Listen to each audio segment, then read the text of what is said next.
ख़वातीन अपने रंग को गोरा करने के लिए मुख्तलिफ ब्यूटी क्रीमों और रंग गोरा करने वाले इंजेक्शन का इस्तेमाल करती हुई नज़र आती हैं। आपको चेहरे की खूबसूरती को बढ़ाने के लिए तो दिन रात कोई ना कोई टास्क काम करती रहती हैं, मगर इस वजह से इनकी गर्दन और कहनियों का रंग काला पड़ जाता है, जिस पर तवज्जो नहीं दी जाती।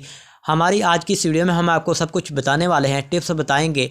मगर आज आपके लिए किचन में मौजूद 3 चीज़ों से सस्ती सी टिप बताने जा रहे हैं जो इंडिया की डर्मेटोलॉजिस्ट ख़वातीन को बताती हैं, ताकि इनके चेहरे और गर्दन का रंग साफ़ हो सके।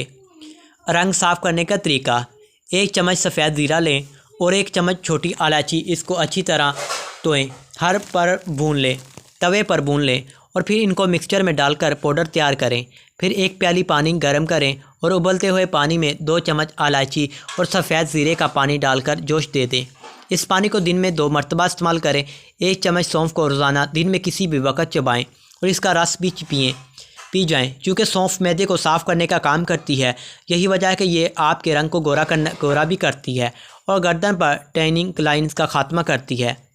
चोरोनिची एक जड़ी बूटी है जो कि पंसार की दुकान से बआसानी मिल जाती है। इसको पीसकर 1 चम्मच पाउडर को गर्म दूध में डालकर पी लें। ये रंग को निखारने और स्किन पिचेस यानी जिल्द पर काले दागों और गंदगी के बड़े धब्बों को साफ़ करने में आपकी मदद करती है। आई होप आपको वीडियो अच्छी लगी होंगी। तो जल्दबाजी में कुछ लफ्ज़ गलत बोल देता हूँ तो सॉरी।